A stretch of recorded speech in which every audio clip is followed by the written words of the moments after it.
ये 19वीं सदी के देवगढ़ गांव की बात है। गांव के किनारे पिशाचिनी नाम की एक नदी बहती थी, जो हर मानसून में उफनकर गांव का एक हिस्सा बहा ले जाती थी। गांव वालों का मानना था कि नदी में एक जल आत्मा रहती है, जिसे हर साल शांति चाहिए होती है। इसके लिए एक रस्म थी। हर साल गांव का पुजारी एक मौन नाविक को चुनता था। उस नाविक को अमावस की रात नदी के बीचों बीच जाकर एक जलता हुआ दिया और गांव की मिट्टी से भरा एक घड़ा नदी में विसर्जित करना होता था।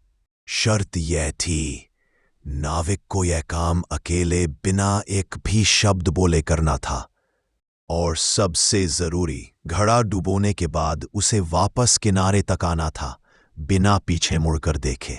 इस साल जवान भोलू को चुना गया। वह एक मजबूत और निडर नाविक था। पुजारी ने उसे चेतावनी दी, भोलू, वह तुम्हें बुलाएगी, तुम्हारी मां की आवाज में, तुम्हारे दोस्त की आवाज में।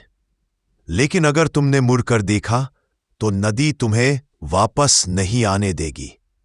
भोलू अंधेरी रात में अपनी छोटी नाव लेकर उफनती नदी के बीचों बीच पहुंचा।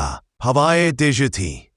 उसने कांपते हाथों से दिया जलाया और घड़े को रस्सी से बांधकर धीरे धीरे नदी में उतारने लगा। जैसे ही घड़ा पानी के नीचे गया, नदी में अजीब सी शांति छा गई।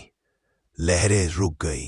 भोलू ने राहत की सांस ली और वापस किनारे की तरफ चप्पू चलाना शुरू किया। वह एक शब्द नहीं बोला, न ही उसने पीछे देखा। वह लगभग किनारे पर पहुंचने ही वाला था, तभी भोलू के पीछे से कोई जानी पहचानी आवाज आई। अब देखिए पार्ट 2 में भोलू के साथ क्या हुआ। क्या वो बच पाएगा?